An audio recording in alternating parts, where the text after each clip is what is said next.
Welcome to the Infinite Podcast. My name is Carlos Andres Ruiz. And today we have another new guest.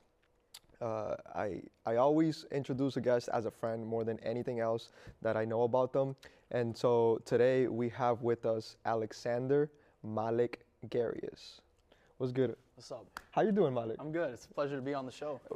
I don't understand these people who use their middle name as their actual name. What's good with that? Honestly, I find it more unique, and it's just like always something I've been called by. It's like, especially growing up, and like I don't know. It's more like unique to me and where I'm from, especially like my family. Oh yeah. Yeah.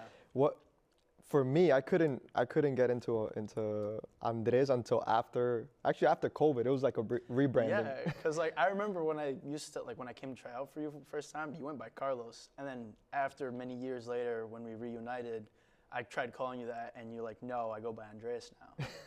Yeah. I remember so many parents were like, "Who the hell is Andres? Like, is it the same person? Is it a different person?" I thought it was the same person, but was it so when your name is in the attendance list at school, would teachers call you Malek or Alex, or would you correct them? So up until 8th grade, it was Alexander, and then I would have to tell them, and they would remember. But one of my teachers, my science teacher, he got so tired of it that he gave me a form to go change it. So now in the attendance sheet in brackets, it says that's how you're supposed to say my name. See, I wish somebody told me that. Yeah. I had no clue. And my grandma, who is one of the people that I have felt the most unconditional love more, called me Andres or Andresito, and my sister calls me Andres. And then also when I went back to East Boston, I didn't want them to know me by Carlos, who had won awards. I wanted them to know this is a coach that you don't know how good he was or he wasn't, but you will hopefully like him by the end of our relationship. But anyways, what we do in this podcast is, one, I get to hang out and listen and interact with people that I feel they are more than just a title. For example, player coach. For me, it's like it's a friend that a friendship that I got to develop, and something that we like to really harness in this podcast is our three pillars, which is relational intelligence, emotional intelligence, and character development.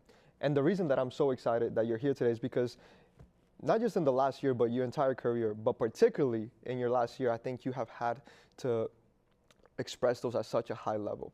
But before we get into that specific part of your career, there's people that may be watching this who have no clue who Malek is. All right, and so let's start with that. Let's tell people who are watching who don't know who Malek is. How would you describe yourself? I'm just a kid from Bedford, Massachusetts. I was born in Waltham, moved to Bedford in, I think, like 2011. I grew up playing soccer. My dad's been a very supportive, athletic dad, I would say. And he pushed me to be myself and what I wanted to be, and was very supportive, I would say. Mm-hmm. But yeah, just a soccer player from Bedford, Mass. Yeah. Did you remember the first time that you played soccer? I think I was about 5 years old, and I started rec soccer. It was actually right in my backyard because I'm right next to the middle school. So we would be playing there. I'd just walk up there and just kick the ball around. When did you know that this was something you wanted to continue to pursue? Oh, I would say around the 3rd grade.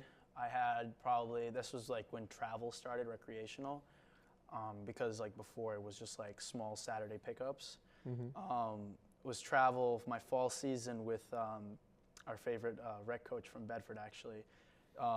She showed me and that I had so much passion for this game, and it brought me closer to everyone else. Mm-hmm. You mentioned that was an important part of your relationship with soccer.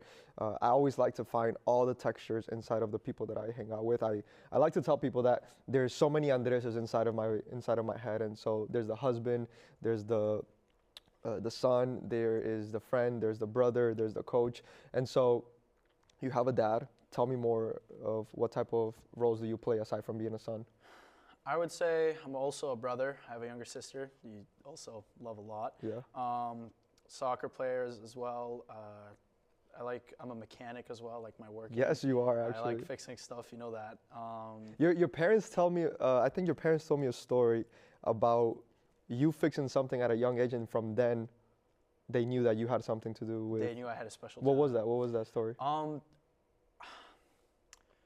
It was something like, oh, an RC car. It was Okay. completely broken. My dad couldn't even What's an fix RC it. car for people like me? It's like one of those electric cars that you have with a remote control that's just like a mini car and you can like control Uh-huh. it and like just like let it go. It has like a motor. And my dad, for the life of him, could not figure it out because I broke it. I don't remember what I was doing. It was like, I don't remember. And I took it apart and I just like saw that the motor was just like something, like the connection was bad. So I just fixed it and then he saw me do it. Uh-huh. And he was like instantly right there, he saw it. But I feel like to add on to that was like when he saw me at my uncle's garage for the first time, like pick up a tool and know what to do with it, he knew instantly right there that I was gonna have great talent. How did you know what to do with the tool? I don't know, I've been watching, like that's the thing, it's like you don't do something at first. Like I had to learn by watching, not asking questions, not like it's just watching. Like I feel like that's the one thing, or like the main thing that people learn is visually learning. Like that's how I also like learned playing soccer, just like watching Messi and Ronaldo. Like growing up, it's like we watched how they played, and like it translates to like how this generation's like so much better at soccer. Like you see Lamine Yamal. Yeah. He's like at our like he's my age. I think he's Yeah. like 2 or 3 months older than me. That's crazy. Yeah, it is crazy. But he's like so much better. Yeah, But yeah. like at that age, he was watching. That's an incredible insight that I had not. That in order to start to download skill and talent, you just have to watch. Yeah. And when I think back of my story, I remember that I would just sit and watch Ronaldinho videos, and then I would go and try them in my living room, and then I would go try them at recess, and then I would go try them in practice, and then eventually I would do it. But it wouldn't have started if I didn't just watch. Because when I'm watching Ronaldinho, I couldn't ask him questions. He's on the screen. Yeah. That's a really good insight that I think opened something for me in this very moment that I hadn't thought about. So you were watching. What were you watching that you learned? I was watching my uncle, it's very complicated, take apart the engine and just like change one, like it's called a gasket, but it's like it makes sure that no liquids come out of the engine. And it's like, it was just like, I just could see like, oh my God, this is like every bolt, okay, the size, it's like something to memorize. And not only that, it takes years. Like I didn't start picking up a tool like and actually working on a car probably 3 years later when I was 10. So you watched for like 3 years. Yeah, it takes time and patience. Like that's the thing. Like I'll actually remember this. First time I ever saw a rainbow flick from Neymar, it took me like 3 years just to be able to do it. Yeah. And So that's- it's the same principles, just in a different. Yeah, it just space. translates differently. Damn, that's so good. Yeah. That's so good. As a coach, I don't feel that I hear players enough work on that part of the development. I think players just want to go and practice. But I think something that I'm hearing in this is that if you go and grab the tools too early, your brain might not have fully downloaded the details and the manners. You do have to practice, Yeah. but there's a specific importance to just watching and don't do anything. That's really good. So you were born in 2007. and where? Waltham, Mass. Waltham, Mass. Okay. Sister was born 2009. I think Boston actually. in Boston. Yeah. Okay. And then mom and dad, where are they from? So dad's from Beirut, Lebanon. Okay. He was born in 1977. Wow, you know that like that. Yeah, I Good know the for you. day and the year. You got to know that by your parents. My fault. And then my mom, it's very complicated with her because at the time it was Soviet Union. So I'm just gonna keep it at that. It was like Soviet Union because of the war now and all that. Like, don't want to get into details. Yeah. Was 1982. Okay. And so they're both foreign. Yeah. Which one do you feel like feels more foreign here like when people look at them? Probably my dad. Your dad? Why? Yeah. I don't know. It's like it gives the vibe that like just like looking at him is like he's a lot bigger guy. He doesn't seem that, I would say, like true to the American spirit as much as my mom.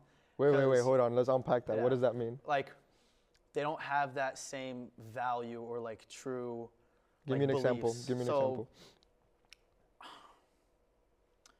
I'm trying to think because this is very hard to like Yeah, to I unpack feel because like I'm a first generation here and I would say like we're used to like freedom and like my dad, he might have not had that in Lebanon, like it was harder for him.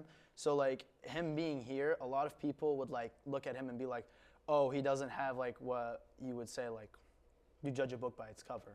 It's like you see him and you're like, oh, like you can tell he's like an immigrant, and he doesn't believe like, oh, maybe this wasn't like what he had before freedom. It's so hard to explain. Yeah. Like I wish I could explain. But that is I would identify with that when you're not from here, the idea of freedom is not very prevalent or very tangible for somebody who's foreign. And then you have to exist in a place where this country gives you the opportunity for freedom. But there's something about, it's not that not having freedom is good, but there is something that you become more grateful maybe for all the things that you really work for. And then when you activate that freedom, you don't forget that I wasn't always free. So that's a beautiful part, and I feel it in your family. And you said mom doesn't feel as foreign? I don't know. She definitely like, she came here at a younger age. She came here at 15. Okay, so she arrived much earlier than that. They actually arrived, I think, around the same year, around the same time. But not the same age? Yeah, my dad was 19 and my mom was 15. Okay. So I think because she also went into high school, so she developed a lot more. Like my dad just went straight to college. She developed more of the American, the American the culture. True value and culture. Okay. Yeah. Okay. If you had to choose who you reflect a little bit more of in this season in your life, maybe you were one or the other earlier, but in this season. I gotta say, in this past season, it's probably gonna be my dad. Okay. Because? Like after my injury and all that, like he's been there, he's been supportive of me. He's he's known what I need to do, and he tells me the right message every time. And like that makes him a great parent. And like don't get me wrong, like my mom's there as well. Yeah. But like she's also like helping. Yeah. But it's like my dad knows what to say, when to say it, and like perfectly. And it's awesome. I was telling Mel the other day, or maybe today. When did we train? Yesterday morning? Yeah, yesterday morning. Yesterday morning. I was telling Mel how like there's such a essence of Isam that you transmit, and she was like, no, give me an example. Like, what do you mean? And I remember when we were going through the frequencies, one of the first times that we sat, immediately he wanted to like create a spreadsheet and like put us in a spreadsheet. Yeah. And so for me, it was like he is so. I think it's like it's caring and curious and attentive to detail. And then yesterday when I saw you, the first thing you said was like, oh, I've been studying podcasts just so that I can be well prepared. Yeah. And I felt like it's that same, like it's you guys care so much that you're looking to invest not just for the moment, but before and after, and how do we create the best. So I think that's a beautiful part of you guys. Who would you say, Sasha, reflects more, mom or dad? Honestly, dad. Like you've met Sasha and my dad, and when my dad's funnier side is there, it's the sarcasm that just translates. I don't even know that Sasha tries to be funny. Oh, she does. She does? Yeah. Sometimes she just says things and I'm like, it's just like the commander in her, in my opinion, that comes out. Okay. So is there anything that you would say that from your upbringing, it could be mom, dad, it could be even before like grandparents or your sibling or aunts and uncles, is there something from your upbringing that you feel has molded you most? It's really tough because like I come from a very big family, and I think you know that as well. Bro, when I've gone to your to your lake house, there's a whole family tree. Yeah. That's beautiful, by the way. And it's mainly from my dad's side, but still at the same time, I would say that it's like we're like one big family. Like we don't want to even think about that. Like I remember like my grandpa telling me stories when he first met my mom. Like he welcomed her into open arms and all that. And my grandpa, like I feel like this is my dad's side. Grandpa, but he's taught me so much like about family and like. What is his name? Michelle. His name is Michelle. Yeah, his name is Michelle. He's actually. Does he have a middle name too? I don't know his middle name, but Sasha took his name as for her middle name. So Sasha Michelle. Sasha Michelle Gharios. Does she approve of you letting us know this in public? All of Bedford is gonna know that. That's fine. All right. But no, I think that he's taught me so much like value to what family is like about and like how we treat one another. Like he says, the first person that like you take care of, you love, and it has to be the most is your sister. Like doesn't matter. Like you guys grew up together. You have to keep that bond. Like there's nothing that matters more than that. And then it's mom and dad. Like mom, you have to because she brought you into this world. Like you know what I mean? Yeah. That's beautiful. And I think there's something so unique, and that's why I try to separate a little bit of Infinite Ballers and Infinite as the podcast, although I know that they have a lot of overlaps. But for us, the word infinite is so much beyond ourselves, and I think keeping alive stories and values that are greater than us. I think one honors the legacy that was downloaded into us, and then within that we start to create our own without detaching from that. But hopefully, I think if we worry less about our legacy, somebody else will tell it in the way that you're telling your grandfathers right now, and he's not even here. Yeah. So I think that's a beautiful awareness on your end to be able to see that from your grandfather. Let's go into soccer. All right, I think that's probably your most prevalent season and role in this moment of your life. Let's talk a little bit about, you're a senior. Yep. Okay, you're a senior in high school. What was your high school career like now that senior season has ended? Let's reflect on your entire high school career. I gotta say, there's been ups and downs, but mainly ups, I would say. It's definitely like that team bonding. Like I will argue every day with somebody that high school soccer is the best team bonding and like the strongest relationship out of any team. I don't care what you say, college, club, high school is the number one. Why do you say that? Because you see these kids every day in school, you have classes with them, and you probably grew up with most of them. Like, I've played soccer with these kids since, again, like 5 years old. So it's been like, I want to say like 10 to 13 years since I've played with most of them. So it really like means something. That's so good. I think, unfortunately, there has become so many options and pathways connected to the athlete's dream of becoming professional or going to college that they've sucked out the idea that the bigger reason that you play is to be in a tribe and to work for the person next to you, and that the best teams, in fact, is not the most talented teams, but is the teams that are able to fight for each other and fight together. And I feel that that's been lost the more programs that are put out there, like MLS Next, ECNL, and it's not that they don't have great things, but I do think that the aspect of really developing as a tribe, as a community, for the person next to you keeps getting fractured, because the moment you don't start, then you'll go to the next club, and the moment that maybe you don't like your coach, you don't go, and you don't sit long enough with your coach through a moment of, I hate this version of my coach, and 3 weeks later you fall in love again with the coach, and 3 weeks later you fight again. I think there's something unique. I feel like that with club, like to piggyback what you're trying to say, is that like I've been through like multiple clubs, and I think you've known that. Like, I've played with you, I've tried out with you before, like pre-COVID, which is like a long time ago. But I would say like you create new relationships, but like I feel like it also kind of, if you think about it, it kind of prepares you for like when you're done with high school, because like you have club teammates just like leaving and going and coming, so you create new relationships, but at the same time like they will still stay. Like, I still have a lot of friends that are from my original like Aztec team back in like 6th grade probably. I was with them for 4 years, actually from the very start of when they got bought, because it used to be Rush. Yeah, so, and it hurt to leave. Like, I really didn't want to leave, but it was like I needed to move on and like start something new, like so.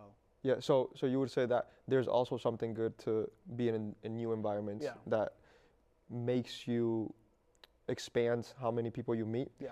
And inevitably in the expanding of that, you lose a little bit of depth of the relationship.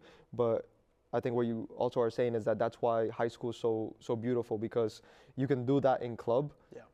But and nurture that expanding of relational intelligence. But then inside of your high school, you're not expanding, but you're just going deeper into relational. Which is good. Yeah. Okay, I like that. And okay, so tell me more. So you love that ability to be with the guys that you see every day at school. Yeah. Tell me more about your high school soccer experience. I would say that, so I first made varsity when I was a sophomore. I was on JV my freshman year. Okay.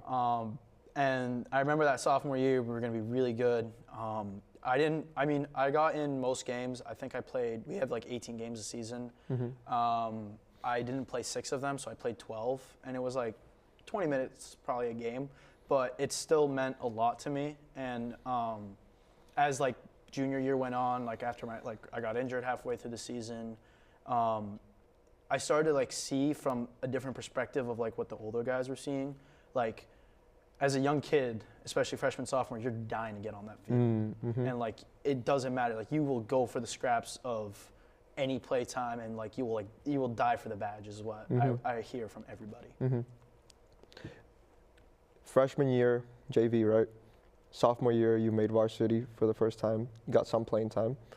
You go into junior year, which if your development is continuing on track, it's probably going to be the year that you start to get the most amount of minutes in varsity. I did start.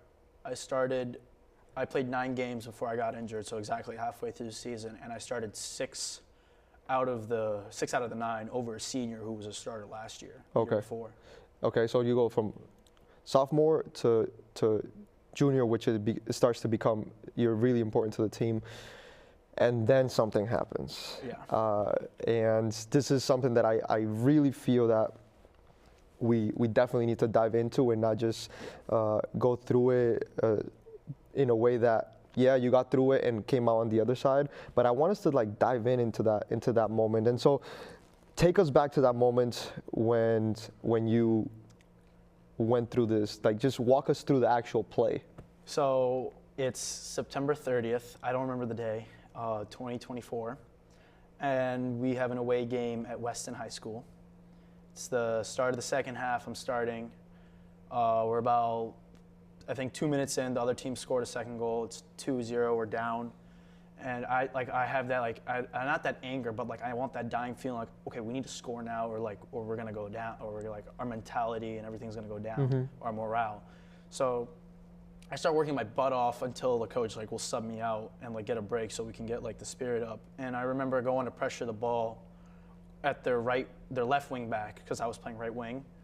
And I go up, I thought I won the ball, it like deflected off my foot, and I turned non-contact and felt something in my knee, and I heard it crack, and I went down to the ground. What was going on in your brain at that moment? At that moment, there was a lot rushing through my brain. I'm like, oh my God, what happened? Did I just tear my ACL? Am I going to keep playing soccer? Like, I thought everything was over. I remember even like texting you that night, like in that moment, everything shut off, and I thought everything was over. I was going to hang out my boots and I was done.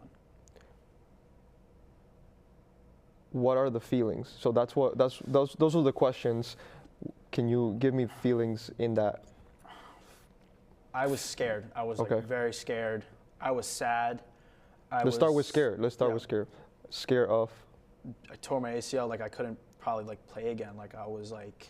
Well, I guess you didn't know. So you were scared that it was that, or did you just feel that it was?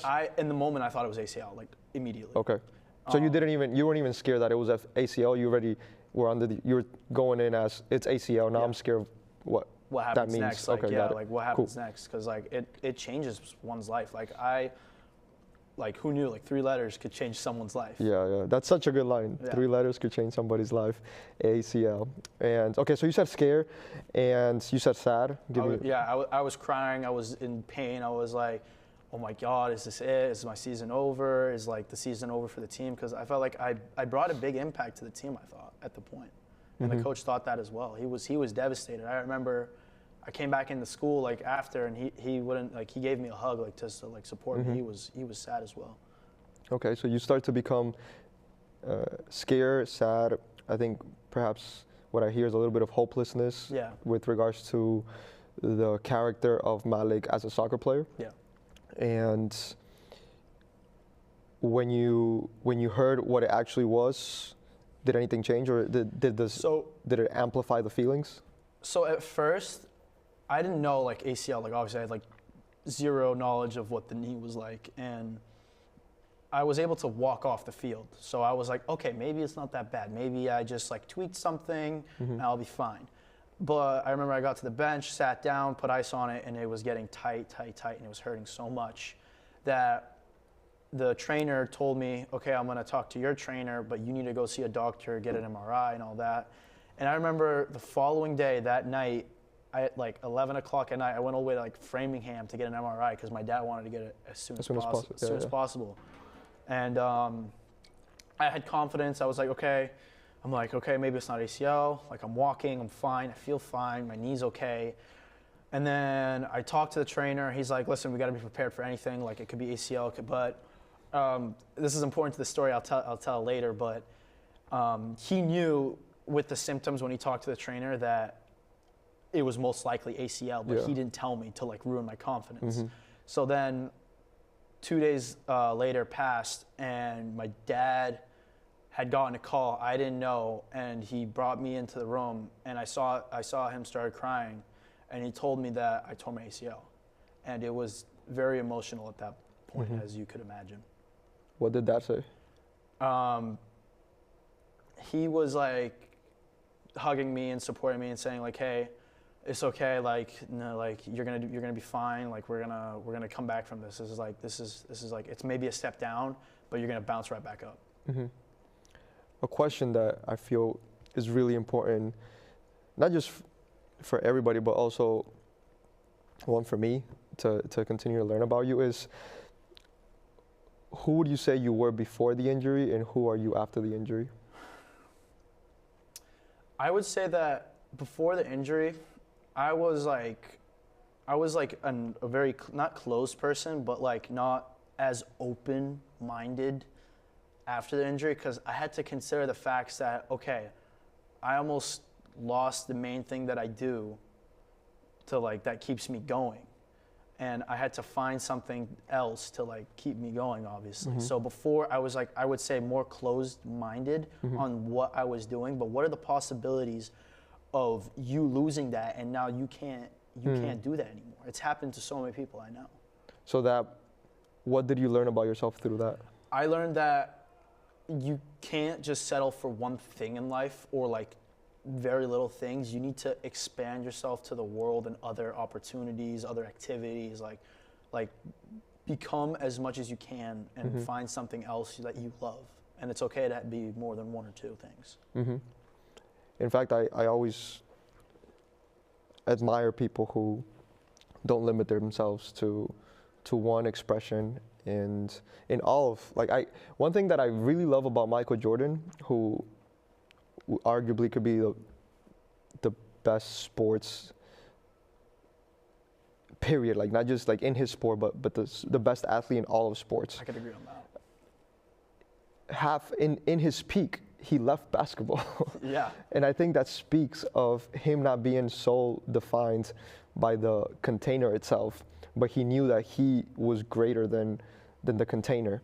And I think that there's something unique about realizing that we have material that is greater than soccer itself. And when you leave for a moment, whether it's you choose to or an injury does, you realize the value that it's inside of you that's greater than the value that comes with you as an athlete. And then when you step back into being an athlete, it's almost like you become a greater version than the one before because you were aware of that. Were you going to say something? Yeah, I was going to say that you carry like the value that you had before, and obviously like you were saying, like you find that you need to find a new value, or like like you know what I'm saying, like you learn the past, you learn the now, and now like can you figure out the future? Absolutely.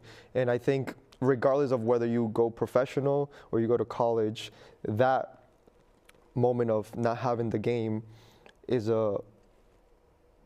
it's almost like if you go into a time machine and being injured and not able to play soccer, you're going into a time machine that you sooner or later are going to get to, because you're not going to be a soccer player your entire life. You can still play pickup, but that's not going to be the reason that you wake up in the morning, which for athletes, it is. You wake up and you think of yourself as, okay, I got to train, I got to get ready, I got to work on my touches.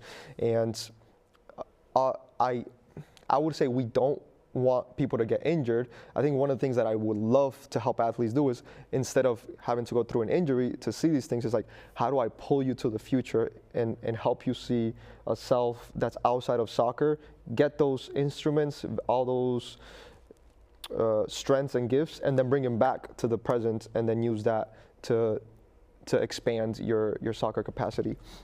Are you gonna say something? No. Okay. The next question that I think would be really helpful for people who dive into a moment like this, I think one is inevitable to feel scared and sad. I don't think there's anything that anybody can say to change that. I think one, just sitting with that, it's inevitable. But I do feel that having some practical advice or shared experience, because everybody on social media will share the comeback, will share maybe when you commit somewhere or senior nights. I think this is a beautiful space where we can help them understand what is that nastiness like. And I think a question that can maybe help us navigate a way to help people in this is, I want you to think about who were the most influential people that helped you in that comeback. I gotta say this, like, my dad was probably one of them, but as well as you, because I remember my dad, the moment I got hurt, he texted you and said, like, hey, check in with him. He's like sad. He doesn't know what's going on. He's lost. And I remember you texting me and asking me the same questions. What did you feel in that moment? Like, what happened? Like, what was all that? And I gotta say that I would say you were my number one that were supportive with me and like that would help me and push me. I even remember like you sent me something I put it as my wallpaper every time I wake up. Do you remember any of the words in there? I have it still on my wallpaper. Yeah, oh yeah? Yeah. Okay. Read it. I'll read it. It was, God grant me the serenity to accept the things I cannot change, courage to change the things I can, and wisdom to know the difference. Why did you put it as your wallpaper? Because it hit me like, it didn't hit me, like it gave me a reason every day to wake up and get better one step, even if it was half a step better every day. And it was just that message, every time you wake up, you're gonna get better today. In either a small impact or a large impact. Some days it's small, sometimes it's medium, sometimes it's maybe a step back, but it helped me just keep going because it's all mental. Yeah, and for me, it's always an honor and a privilege to be somebody that, when somebody texts me outside of the training session or the season, I think that for me is the biggest compliment. And so one, thank you for the opportunity to help you. And your dad texting me also is another compliment. I think, and when we talk about that specific, this season I decided to do that prayer every single day inside of our teams. And I think there's something so strong about being aware that there are things that you can't control. And you have to accept that. I think acceptance is such an important part of any injury. Like, you can't change it, it's there, we have to accept it, and I can no longer control it. I couldn't agree with you more. Like my dad, he would say the same thing. Like, there's nothing you could do. Like, even in a regular game, I would say, like, coach is making this decision. There's nothing you could do about it. Just play your game, and if you play your game, everything else will either fall into place and work out. And I feel like I keep telling that to everyone. Like, don't go nagging the coach or somebody else that you can't control. Just do the things that you can, and everything will fall into place. I agree, because then the next part of that says the courage to change the things I can. But if we can't get to that second line because we haven't accepted, we actually diffuse courage. Yeah. Because we're lost in the first line of trying to control what we can't.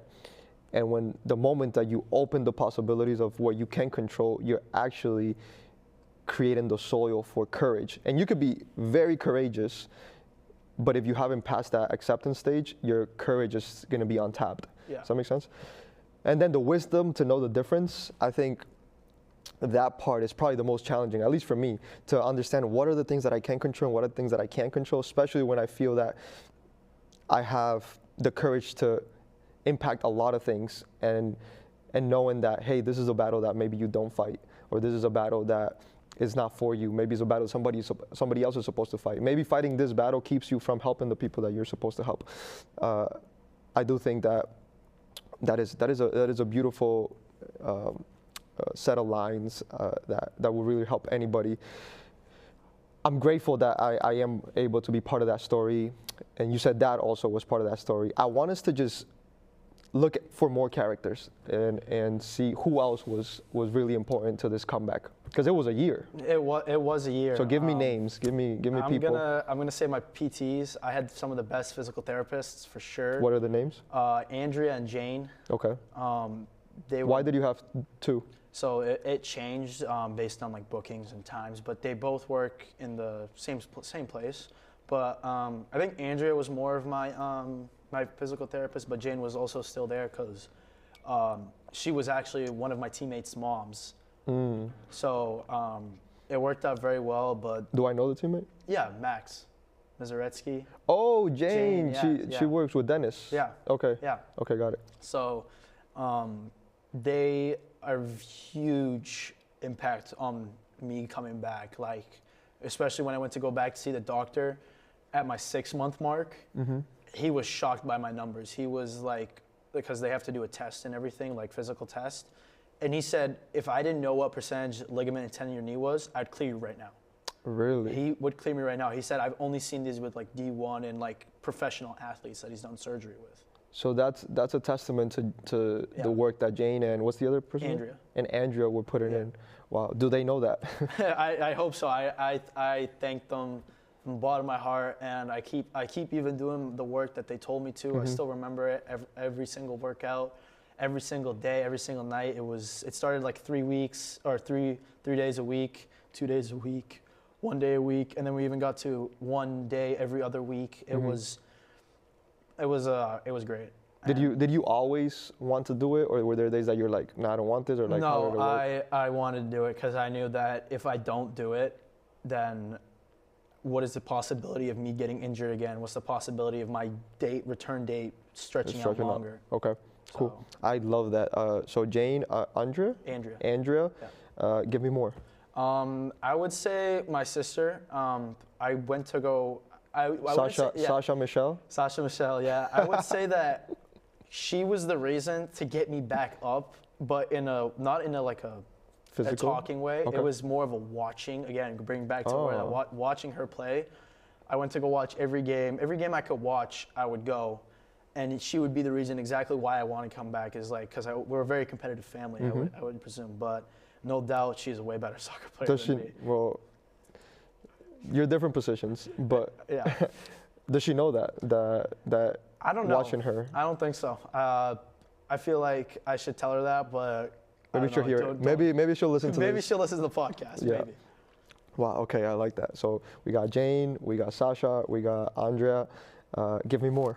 I'd say my mom. My mom was very, very, very, very big because she stayed with me at home for the first 2 to 4 weeks. I had to stay on a couch for 2 weeks on the machine, not moving at all. And it was hard. And she was there through every moment, every second. Making sure you have food. Making sure I have food, yeah. It was, if it's anything, I think she was the biggest support, no doubt. I think it's it's not undervalued, but almost unseen, the work of a mother, that they do all these little things that are so mundane and so normal that become almost like that's just the expectation, and you remove a couple things that they do and you're like, I wouldn't be able to do anything. It goes unnoticed at first, I think, but when you step out of the bigger picture and you don't see her for a while and then you start doing those routines and you don't see her, you're like, oh my God, without her, I would not be it wouldn't be me. Yeah. And especially when you go to maybe college or you even when you start to live with somebody else, you start to realize these are little things that mom did naturally or effortlessly, and then now they're either I have to do them or I have to ask my significant other hey, you mind doing this? But mom has made it so that it's no, that's just normal. Yeah. I also gotta say my friends, probably some of the teammates Evan and Micah. I'm going to say Sean. He was a senior when I was a sophomore. We grew up. How did they help you? They were there supporting me. They would even ask to come watch. I coached them in indoor soccer. We do. Oh, you would I was a coach. I was manager. I was because we were old enough, and the parents didn't want to come out in the middle of a Saturday night. So, I think that was also my second calling was coaching. You think so? Yeah. Why do you say that? I don't know. I always felt that I could read the game in another way, and I feel like you mainly taught me this, is that starting sometimes, and this helped me so much, not starting is actually such a better advantage for you because you can see what the other team is doing before you go on. So as soon as you go on, you know what you're doing immediately. How to cover this guy? What foot? Like what dominant foot is he? Does he cut in more? Does he take the line more? Yeah. Like it's like looking at the game in another way, and like also just being able to combine both player and coach. It makes you such a better like I would say coach or person in general. Yeah, I talk to Mel often about if we know the things that we knew now and you put us back into our high school, we would be significantly better because and it's just a natural thing that I hope that I can help athletes change, but I hear so many people complain about playing time when they're missing the incredible competitive advantage that you could gain if you look at it with the right point of view. I would say this, like I agree with the playing time, but every player, especially like, you know, us young minds, us young adults, we have young minds still and we haven't developed them still like completely.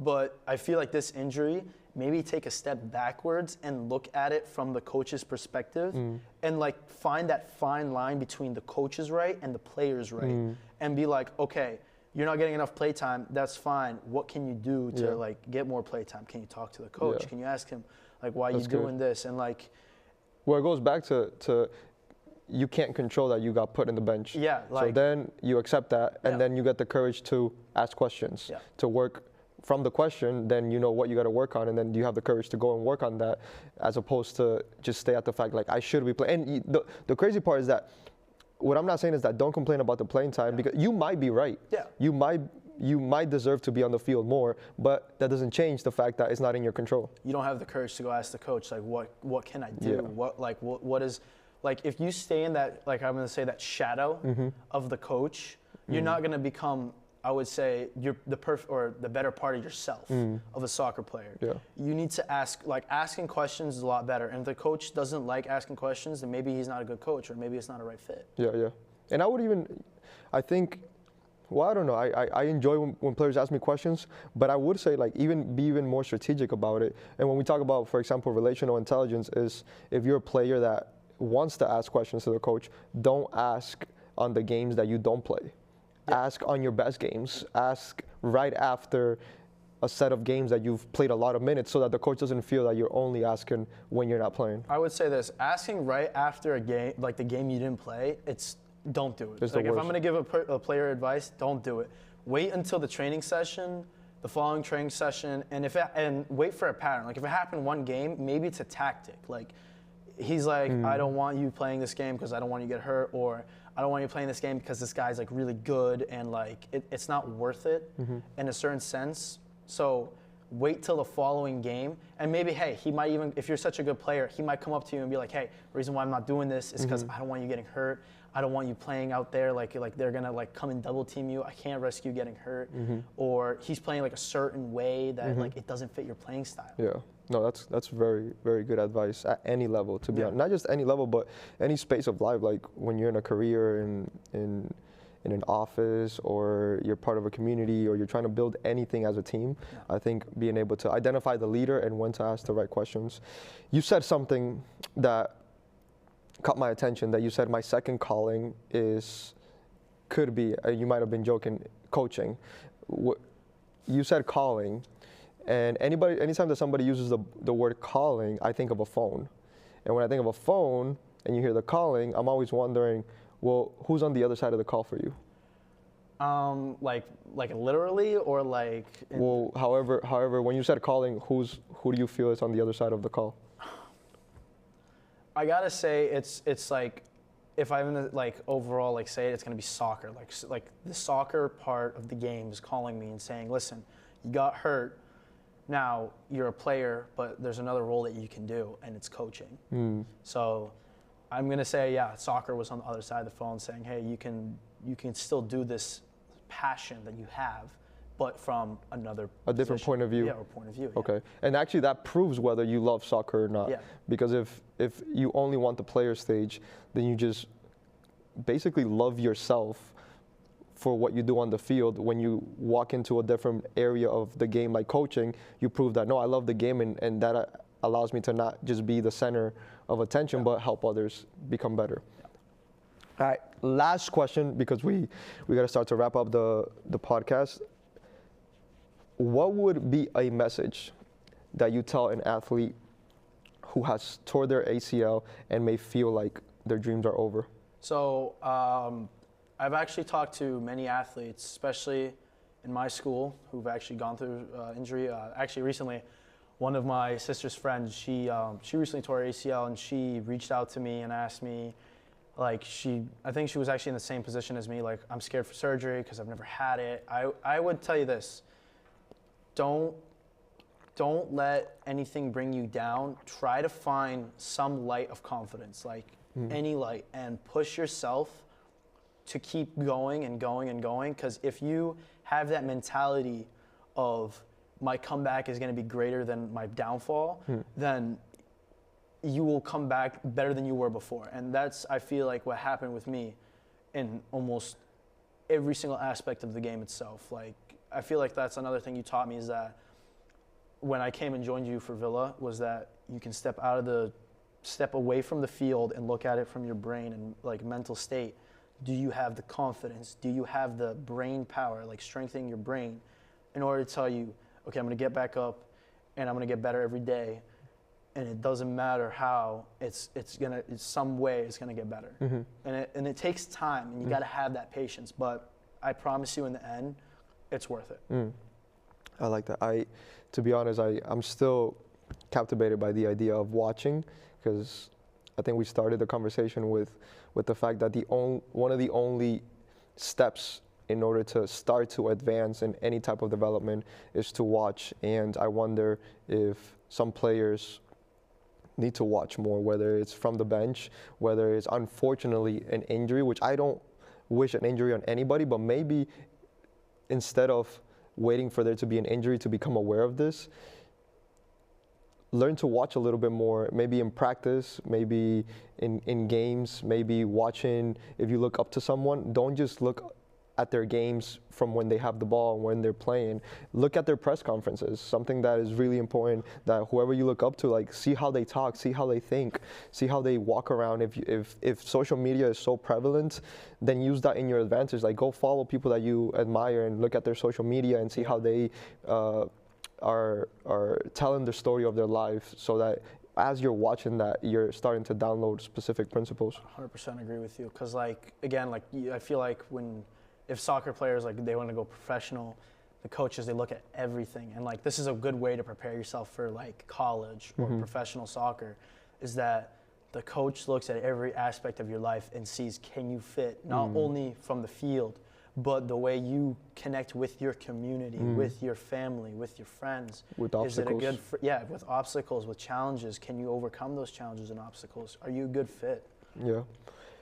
Well, I'm really proud of you. Yeah. I do remember that text from you and Dad, and I think a part of my brain is like, oh, there's no way we don't come out on the other side significantly better than this given moments. And as much as we rather that moment didn't happen, I think everybody grew in the storyline. So thank you for sacrificing your knee for us to be part of this story.